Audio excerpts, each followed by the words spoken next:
is up, everybody? Welcome back to Breaking Waves. This is the podcast here on the BetaWave TV YouTube channel, or if you are listening to the audio version, it is your boy, DeVaughn Taylor, aka _Daddy Disco, sitting across from me.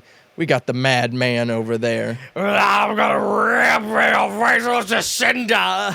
Hi, Daddy. What's up? What's up, Music Man Dan? Yes. Or should we say Joe Exotic? I didn't get to comment on your outfit. Yes, I'm looking very exotic. For everyone at home that doesn't have YouTube on, I'm wearing a shirt that's leopard print with maybe some leaves on it or some foliage. Is that what you would call it? That looks like tiger print with some leaves on it, and you got the watch going and the glasses. I'm styling out over here. If you didn't all notice, I've come into a large sum of money. I mean, it's all in crypto. And it's all probably going to go away soon, but you only live once. Hey, we gotta ball out. I don't know if you guys have noticed, all the guests that we've had on the show all come with the mad style game. So I mean, it's kind of a thing for the show. Like, we can't do a sweatpants episode. Also, DeVaughn, Daddy Disco, we are sitting on couches. We are sitting on couches. We just walked into the studio and these were here. We don't know where they came from. I heard they fell off a truck in Burbank. IKEA left us a riddle on the door. Yeah, and we might be maybe expecting a IKEA sponsorship here soon. I mean, it would be sick. We're going to bother them for the next few episodes and break these bad boys in, and hopefully they get to. I think I have a little Dutch in my bloodline. Maybe I could hit up a long lost relative or something. Is IKEA Dutch? What are they? I was about to say, I was like, what does Dutch have to do with it? I don't know. No idea. Part of the Nordic Empire, I think. No idea. But enough about furniture. Yeah. So even if you're not a big sports ball fan, you know that the Super Bowl just happened. True. Just happened. I'm a sports baller, but that's for another podcast. But so Super Bowl just happened, and obviously, when you're not a sports fan, what are you watching the Super Bowl for? Either the commercials or the chicken wings, or the chicken wings, the buffalo dip. But people tune in for the halftime show. It's a pretty big deal. Fun. I thought it was pretty good. It was pretty. Well, maybe we'll get into that. We'll see. It's interesting. It's been pretty highly debated. I've seen a lot of people say it's one of their favorites. I've seen a lot of people say it's one of the worst. Yeah. I wasn't blown away by it. So the thing with this show was it was West Coast represented. And it was a lot of legends. Like, we had some of the best rappers in the game on stage. Yeah, we had Kendrick Lamar. We had Eminem. Mary J. Blige was in there. Dr. Dre is in the studio table. I thought Snoop the president is Snoop Dogg. And then we had 50 Cent hanging upside down. Has anyone checked on 50 Cent? Everybody's been too mean to 50 Cent. The internet was ablaze. They were acting like he was like a fat blob hanging from the ceiling, but he put on a little weight, but he still looks fine. The guy is now his name. He's over 50 years old. But he's a big guy. He's maybe 52 cents now. He's just a big guy. And people were acting like, oh my goodness, like poor.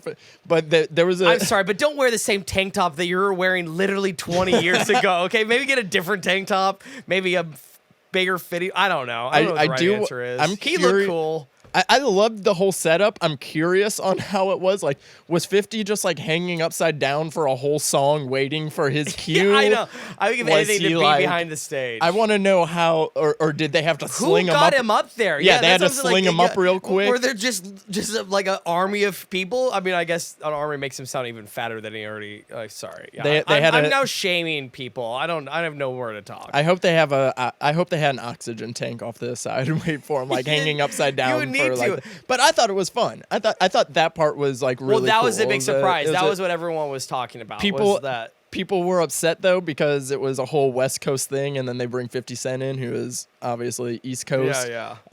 So whatever about that, but that is here nor there. We got inspired to do our top 5.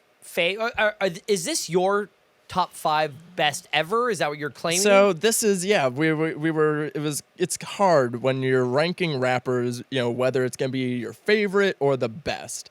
The best, when you do a list of the best, it tends to stir up a lot of controversy. People get up in arms and they get their feelings hurt. And if there's one thing America can agree on, it's being upset about something. So yeah, no matter what, the list is gonna come along. Someone's gonna be pissed. Yeah, so me and Dan put together a list of our top 5 favorite rappers. So off the top of the thing, this is not explicit. Like, I don't know how you did your list. Like, mine is a combination, I guess, of like, who do I listen to the most, who do I enjoy, but who do I think is also a technically proficient rapper as well. So mine's kind of a combo. Same. I cheated and I looked at a list online. I just tried to like dredge up my memory because like I already thought like, oh, these are the 3 that I know for sure I love, I listen to a lot, or did, or like inspire me to listen to rap music. Like I heard a song from one of these artists. It's like, oh my God, like I love, this is so cool. Like this isn't something I got introduced to like growing up, but I love this, and that inspired me to listen to other stuff. But it's just something that artists that I love, and obviously they had a big impact on me and a ton of people. Yeah, and I have that list pulled up. It's from beatsrhymeslists.com. They need to come up with a smoother website. That's title. a mouthful. Beatsrhymeslists.com. But they did their top 50, the greatest 50 rappers. This was in September 2021. So we'll do our list, and then if they, which all the people that we list will most likely be on here. And we can maybe reference the list and see where they are on this person as far as the greatest rapper. It doesn't matter. Lish mish. Yeah, and a warning to any old heads watching or listening: you're gonna be upset. Don't us. We don't care. You're gonna die. You're gonna be upset because I mean I don't know about your list. Not too many of the old guard made it on. Oh no. You know, so like just old guard. I mean, there's. I'm really excited to see if we have one crossover. If we have any, I bet we have to, right? I bet we have at least. Can we please one or have two. something in common? Yeah. So me. Okay, so I'll hit my number 5 first, but Boom. just some honorable mentions that you will not find on this list. Tupac and Biggie, love them, but they did not crack my 5. Okay. Tupac was really close. I do dig Tupac quite a bit. Lupe Fiasco was left off of my list. Another person I like quite a bit. Run the Jewels. I think they're one of the best. They're like a duo. Yeah, that's a fun duo. You know, they both have stuff by themselves. Like Killer Mike is on the list by himself. Oh yeah, on the top 50, not listed with Run the Jewels himself. Q-Tip. Oh wow, Q-Tip's a great guy. Shout out to that guy. Definitely his solo stuff is really great. Method Man, he's my favorite Wu-Tang member. What a time to be alive. Wu-Tang. Method Man, when that there a lot of this too is like stuff that I started listening to like at the beginning of college, like end of middle school, like that, and like it was just a mind altering, like reality changed after I heard some of these songs for the first time, and it was awesome. Oh like, my parents are big into hip hop, and I grew up on. Mine are not. I grew up primarily, which is fine. So I discovered some of these later, and it was mind altering for me. Like hearing some of this stuff, it was so fun. Yeah, I grew up on this stuff, and then I kind of have since then. I'm a little bit more on the rock and pop side than rap and hip hop, but I still do love rap and hip hop. I mean, we already discussed my story of being a 7-year-old obsessed with DMX. Like that loved it. That happened. DMX also not on the list, but so let's get not on the list. So let's get dive to the in. list. Yeah, let's get to the list. So at number 5, I have Mr. Wheezy F Baby, Lil Wayne. Yes. You gotta have Wayne on there. Wayne has been so good for so long. I mean, he literally was in the Hot Boys when he was like 16. He was a prodigy, dude. And he still is. Like, one of the coolest facts about Lil Wayne is he doesn't write music down. He doesn't keep a pen and pad. He doesn't do notebooks. When he's making music, he goes into the booth and he freestyles or has something in his mind already, and then if the song sticks, like, and he's gonna have to perform it later, then he has to like go back and listen to it to like relearn the lyrics. And that was a Birdman discovery, right? Like, didn't Birdman discovered him? Yes. That was in Miami, I think, or somewhere in Florida. He's from Louisiana. Okay. I don't know where Baby is from, but Lil Wayne is from New Orleans. Well, there's always these child prodigies that come along. You know what I mean? Dre did the same thing with Eminem, with Kendrick, and who was there playing the drums at the halftime show? Oh, I forget. Anderson .Paak, right? Oh yeah, Anderson .Paak. Yeah. So like, totally. dude, Dre's a kingmaker. Birdman was a kingmaker, queenmaker. You know what I mean? Like they all were. They all found this, made their great eyes for talent, and they're talented themselves. So there's all these great little umbrellas of these rat conclaves. Lil Wayne has been around for so long that it's like he's not even 40, but it just feels like Lil Wayne has been. Wait, sorry, always. Lil Wayne isn't 40 years old. He's been rapping for 50 years. I don't think so. I'm pretty sure. I think he's still like. He looks like he's a million years old. I think the he does. The years are definitely there. The hair's showing. He's 39. He is just shy of 40, but he's has been in the game for so long.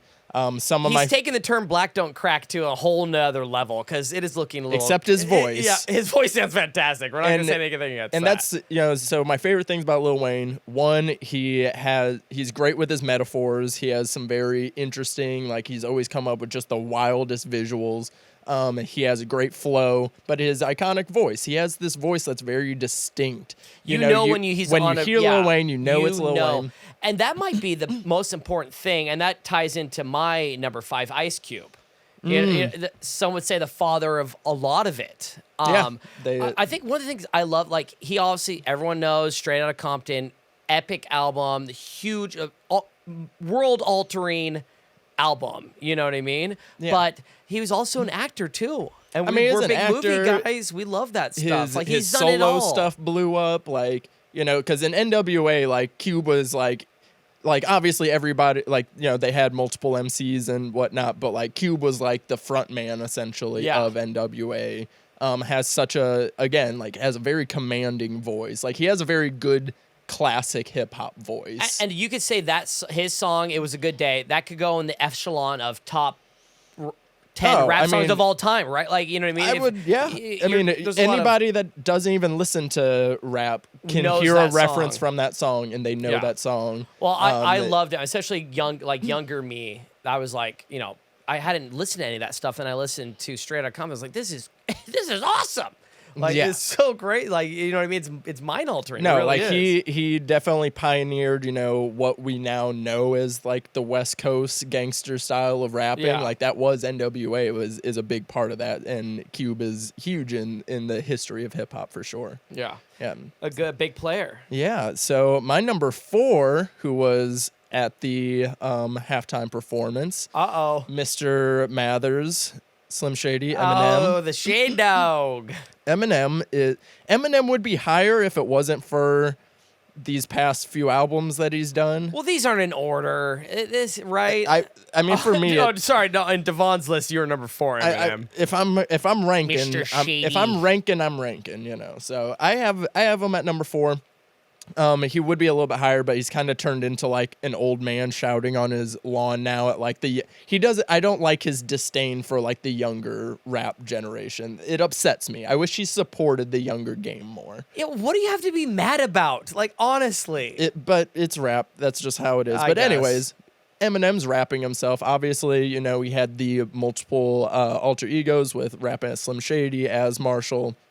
I mean, his first 4 albums of Slim Shady LP, Marshall Mathers LP, Eminem Show, and Curtain Call is such a great run. It's unbelievable. Especially the albums. first 3. You could say those first 3 albums, like as a trilogy, is just fantastic. Right, because anybody to make it on this list of best ever, you have to have at least an album. 2 albums. But for me, it's like you have to have at least 2 or 3 like top-notch albums to be in this conversation. All-time game changers. And he's got that. Like, I mean, as a kid, I listened to Eminem Show so fucking much. We ran that CD. Didn't. We ran that CD down, listening to it in the car all the time.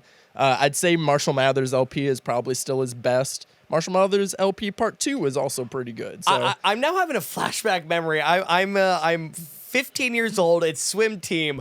I'm listening to the Curtain Call for the very first time because this guy Tyler on the swim team was like, dude, I'm getting pumped up right now. You got to listen to this jam. And I swam the fastest 100 free ever seen. Okay, I got it under a minute, and it was all thanks to Curtain Call, dude. I just got a flashback. I got goosebumps thinking about that. M's flow. We know he can. I was flowing in the water, dude. Just swimming. We know he can rhyme. Forget about Dre.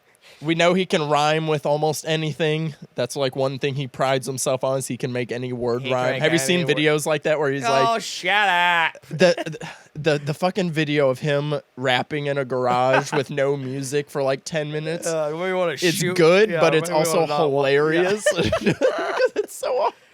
I love it. Curl. Just the garage closes slowly. I love Eminem. He's one of the highest selling rappers of all time. He's like top 5. Like he sells records, and he's obviously one of, if not the best white rapper of all time. Which, easy to say. But the best part is we've gotten to a point like I'd say Who after else is gonna be on that list? Macklemore. But I'd say after Eminem show, like people even stopped referencing him as the white rapper anymore. After that, he's a rapper. He's a rapper. He gained the respect. He goes to all the BET awards. He gets cookout invites. We love Eminem. Yeah, so that's my number 4. If you're getting invites to the cookout, you're a chiller, dude. You've made it. Lauryn Hill is mine. Another, I guess you would say, older. I mean, what 80s, her prime, 90s, her prime was 90s. I mean, she still technically does some. She makes an appearance here and there. Well, sometimes, she was one of these people. Is one of these people. She had 2 killer albums. Was like I guess the only other person you could compare her run to was like Biggie, like with the 2 albums that she dropped. Like she has crazy flow, super.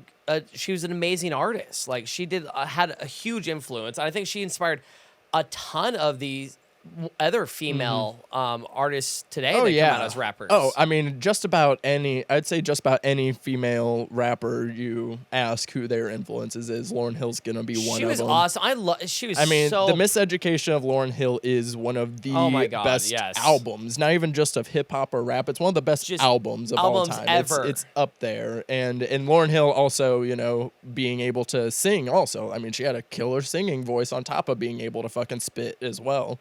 Her stuff that she did with the Fugees and her solo stuff. I mean, my God. Yeah. I mean, just everyone do yourself a favor. Google her or look her up on Spotify. Go down the rabbit hole. You will not regret it. Like watch her VH1 Unplugged. Oh my performance. God. Fantastic. I got goosebumps again. It's a killer performance. Giving me chills. I think hers was either in the Unplugged series or the Storyteller series. I forget which one. It might be the Storyteller series. Yeah, I think so. Yeah. Check it out. Super good. Love Lauryn Hill. Coming in at number 3 is, it's been a tradition when we do these ranking episodes, I always cheat a little bit. Yeah, he loves to cheat, guys. I always cheat a little bit. Such a cheater! So number 3 is Outcast. Oh my God. It's unbelievable. Come on. There's 14 people in the band. No, we're talking, just the main 2. Obviously, we're not talking the whole Dungeon family. I'm doing a bit. I love that. We're not talking the whole Dungeon family, but well, it's always been hard with Outkast because they are so good together. Like the way that they play off of each other, they have the perfect dichotomy between their styles. Big Boy is more the classic rapper with all the wordplay and the different flows, and then you have Andre coming in, and he just has all this personality. He can do different things with his voice, but his flow and his lyrics are just insane. And, a lot of people, when they, rank rappers, most of the time people do it separately. But it sucks because Dre has never released a solo album, a complete solo album. He's done a couple. That's true, yeah. He's done a couple solo songs, and he does features. And like when you get a Andre 3000 feature, like you're doing something, right. Because he comes on a song and then he fucking wrecks it, and he takes over the entire song. But he's never had a complete solo record to where we can really, even Speaker Box Love Below, Big Boy was still on quite a few of the songs on his side of it. Big Boy has put out that was his baby though. And then Big Boy, he has solo stuff though. And also I want to shout out with Big Boy is he has a collab album with Fantagram called Big Grams, and it's love Big Grams. Epic. Their styles together work out so perfectly. Like I almost wish he was in the group just full time. Like Fantagram with Big Boy in it, like adding the rap to it. So good. We love all that. Outkast has such a good run of albums, too. Okay, I'm not going to neglect you. Outkast is amazing. They're great. Is it bad that the only thing when I hear Outkast now is the Key and Peele skit where Andre 3000's ordering a mocha frappe mint chino and a fishbowl with 36 ice cubes? That sketch is pretty fucking... Yeah. That sketch is pretty fucking That's all funny. I think about. I hear Outkast, I'm like, God, that was the funniest sketch I've ever seen. I mean, but Rosa Parks, Miss Jackson, So Fresh and So good. Clean. I mean... I'm being an asshole. My number 3, MF Doom. MF Doom. Love. This is one of the first, this is back to MTV days, middle school. MF Doomsday, blew my mind. It was so fun. I was like, who is this? How have I never heard any of this before? It's so freaking good. It gives me chills just thinking about it. Oh yeah. So MF Doom is, he's one of the biggest underground rappers. His stylizations are so fun too. I love the way he characterizes everything and his art and all that stuff. I love all of it. Oh yeah, he does the whole persona of, Dr. Doom. He wears a Dr. Doom mask. He would always perform in the mask. It's so He was fun. never big on music videos. He didn't do tours. He would just pop up and do shows, and it was he's what a lot of people refer to as your rapper's favorite rapper. Your rapper because that's cool. A lot of people in casual rap circles don't know who MF Doom is. I don't really know MF Doom's music myself. I never really dove in until he passed away, unfortunately. But I've always known. Rest in peace. I've always known Rest the in power. legend of MF Doom. And that to me, when you can create that kind of legend in the rap game and not be mainstream like that, is pretty. It's impressive. Pretty incredible. Yeah.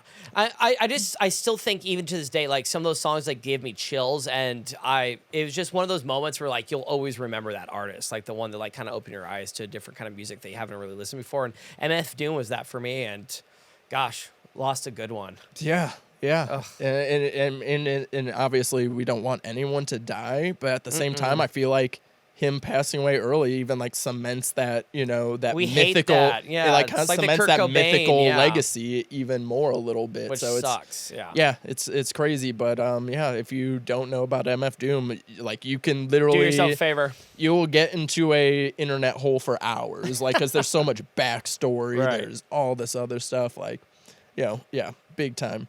So my number 2, and I'm gonna preface this by saying we are talking music only. We are talking rappers and their music today. So ignore all these shenanigans from this guy lately. Oh God! But Mr. Kanye West. There we go. But Mr. Kanye West. So shenanigans aside. Shenanigans. Bye.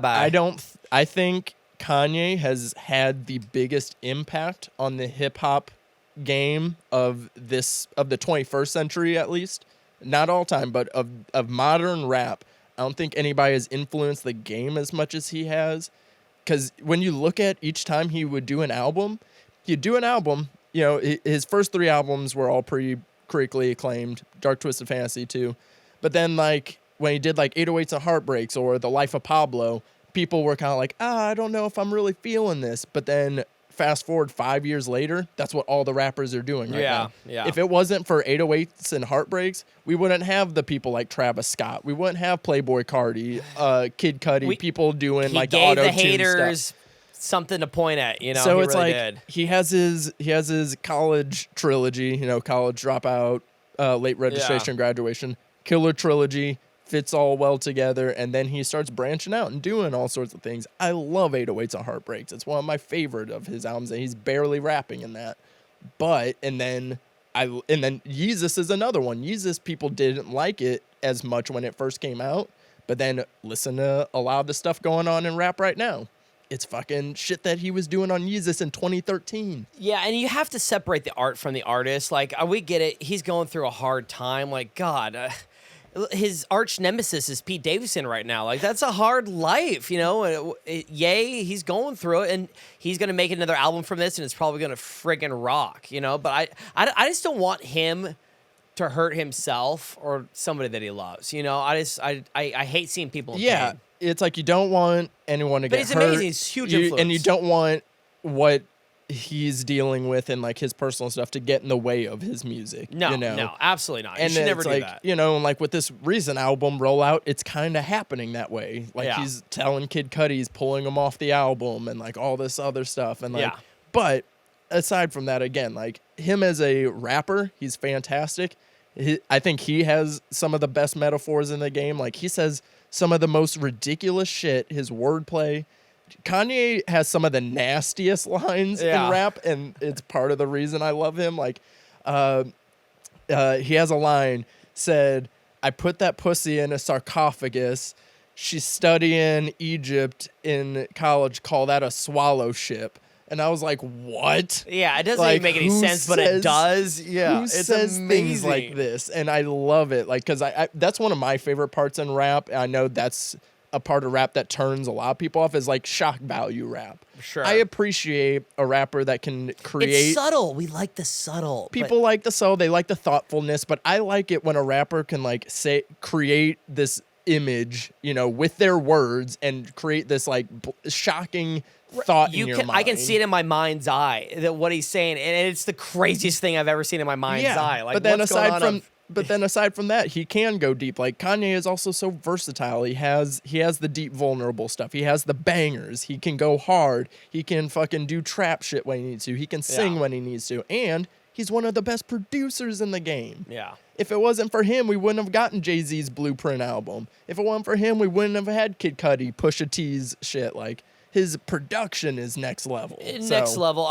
Another true king. And I don't think, and you can safely say we are never gonna have another artist like Kanye West. It's one of those. It's one of those once in a lifetime flash in the pans. One of a kind. We are blessed to live with him now in the now. We get to experience. He's it a live. true creative hurricane. Hurricane in all the senses of the word. A real one, a fake one. He's just a gosh darn hurricane. He is Hurricane Kanye. Yeah, he's a wrecking ball. So who do you got number 2? Notorious B.I.G.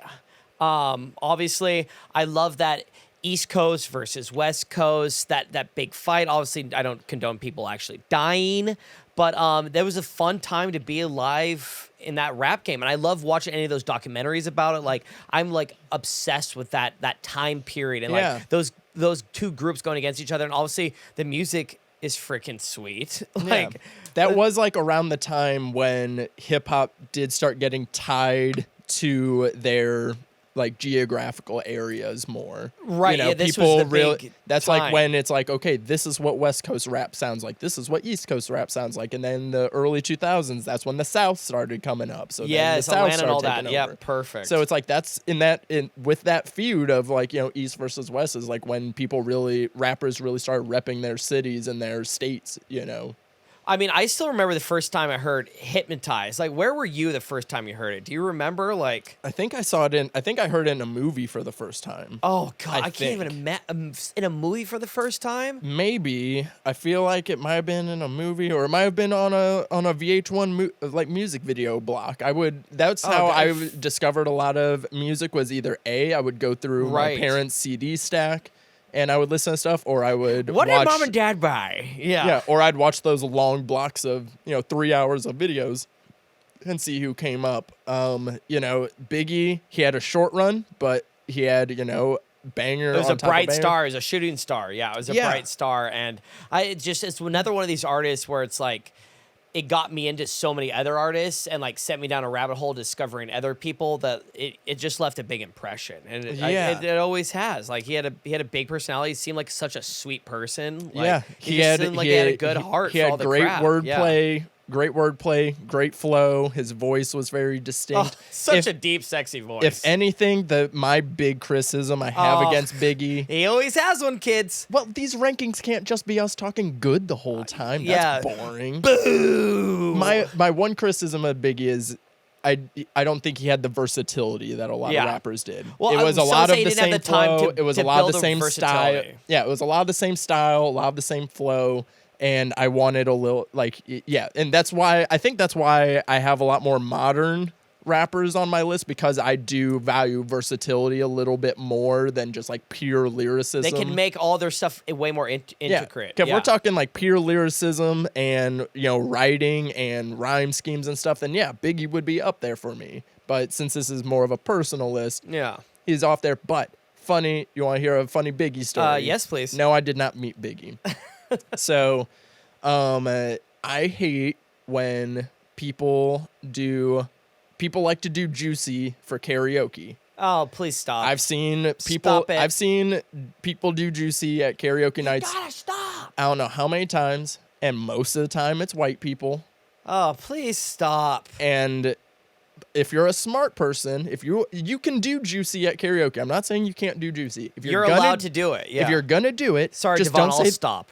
Don't say the N-word. That's it. Like, that's the one rule. You can rap it all you want. Just don't say it. Sounds like you had a personal experience at the bar with this. So it's like I'm at a bar and doing karaoke. This goofy guy goes up doing it. And I always like wait to myself. I'm like, are they going to censor themselves or are they not going to? And so like he's getting to the chorus. Now, if you don't know, now you know. And then he fucking said it. It's even saying it so slow that it's the easiest word not to say. And here's if it was fast, maybe we'll give you a pass. Most likely not. But it's so slow. People act like you can't sub it in for another 2-syllable word. Yes. But the thing is, like, what made me mad about it was I watched his face. And I could see the gears turning of, should I say this or should I not say it? Yeah, it's coming up slow. It's like watching a slow-moving vehicle. He was thinking about it, but then the fact that he thought about it and then still did it.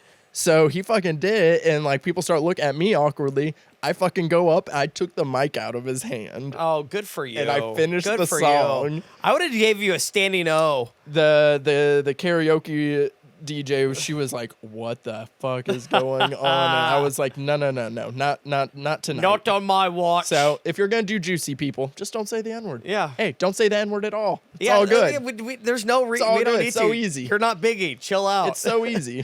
What's your number one? Oh yeah, we are to my number one. My number one, another one of the halftime Super Bowl performers, modern person again, but I just haven't seen anybody take the rap game by storm the way that Kendrick Lamar has in the past 10 years. Like, he's only been... My favorite part of the halftime show, too. He was easily the best part because, like, I mean, don't get me wrong, love Eminem and Dre, all a little old. Snoop, you're a little old. Don't you feel like the whole Super Bowl, the halftime show, all the commercials just geared toward like people 45 plus? I feel like every commercial, I was like, it's just like Larry Davis telling you about crypto and all this crap. It's like, this is fun. But Kendrick Lamar, man, I mean, talk about having like he only has 4 official albums out, and all of them are bangers, every single one. Can we get another one? I know, it's been a minute.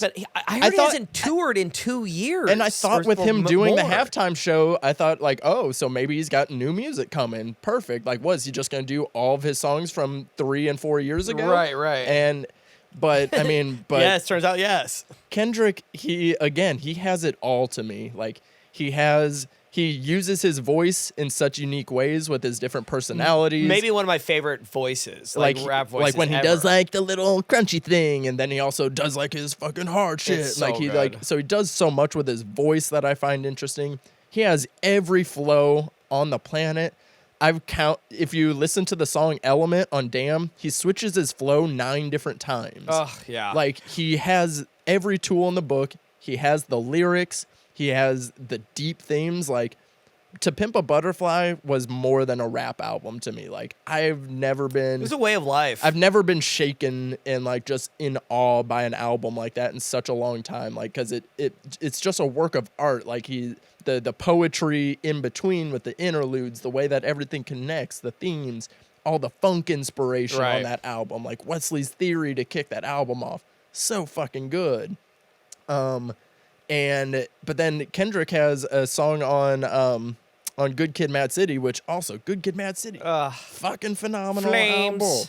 And one of my favorite songs by Kendrick is it's called "Sing About Me," and it's an 8-minute track, no chorus. The song barely even rhymes. It's like it's a long form spoken word story that he's telling of a friend or he's like talking to a friend, and the friend gets killed, and it's like him talking to a friend after it dies, and it's this whole thing. And it's, again, he's not even really rapping, but at the same time, just the way he can speak with such conviction and tell these stories the way he does is just so amazing to me. His live performances are out of this world.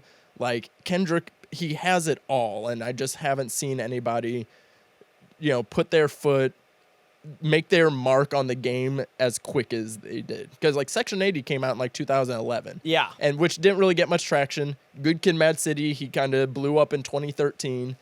And then, like, so, I mean, really, it's been less than 10 years. And the fact that I feel comfortable in saying, like, I think he is one of the best rappers of all time.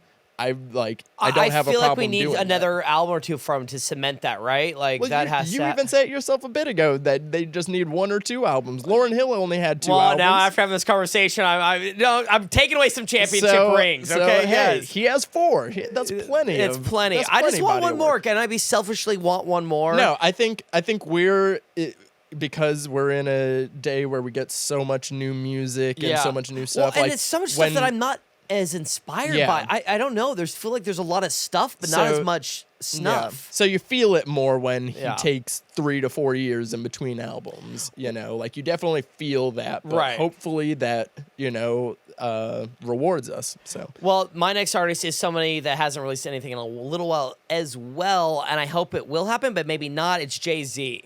So the Blueprint album, I love that. Growing up, listening to that, I loved his music. Like, he was one of the artists like that I probably listened to the most in like high school, college. Like, absolutely was such a huge fan. The Public Service Announcement track, Dead Presidents 2, like all of them, like everything he has. I love all his albums. Jay-Z, all his collabs, they were all just so invigorating. Like, music that he's another artist that helped me discover other artists as well that I never would have heard of. I love him. I don't know. I've always been up and down with Jay-Z. Right. I think he has some of the best albums, like the Black Album and Blueprint are two fantastic, amazing albums. Those are the 2 best. In my opinion. His earlier stuff too. Like, I definitely enjoy more of his earlier stuff. But Jay-Z was really integral in kind of making rap in the 2000s a little more mainstream. It helped a lot with that. Because his music, and his story was inspiring too. Like, a lot of people could relate to it, which no matter who you were, you could relate to his story. He has a good story, and he has like that stuff, but he also has he has rap that just about everybody can listen to. Sure. It's an easy listen.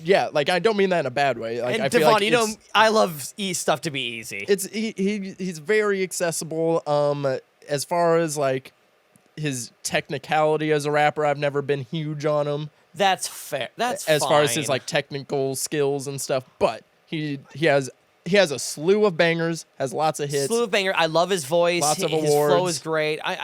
He's one of my faves. He's going to be on he's going to be a list of all time faves. Yeah, we love the Jigga Man. We love him. We love him. There's nothing wrong with that guy. But so we didn't have any overlap. Damn it. We thought we were going to. But no, I think that's better. I think that's then we good. covered more ground. We covered a little more ground. It's okay. So, we didn't plan this at all. We literally just didn't have one in common. Yeah. Like, these shorter episodes for me and Dan are just for us to kind of shoot the shit a little bit. You get to know us. You get to know us a little bit more on these episodes, I think. So I like sitting down and debating stuff with you. I love a little debate, baby. Yeah. So we got some interviews on the way coming for you guys. We're gonna have some Oscar stuff at the end of March, I'm sure. Yes. We're fun. Yeah. So buckle up with us. Like and subscribe at BetaWave TV on YouTube and Breaking Waves podcast on Spotify and Apple Music. Write us 5 stars, some sweet nothings. Whisper those into the review section, please. 5 stars. 5 stars to us. And thanks for sitting down with me, man. It was fun gabbing. Yeah, of course. You can find me on Twitter and Instagram at _daddydisco. I'm Music Man Dan, and thanks for sitting down and talking it out. Stay wavy, y'all. Bye-bye.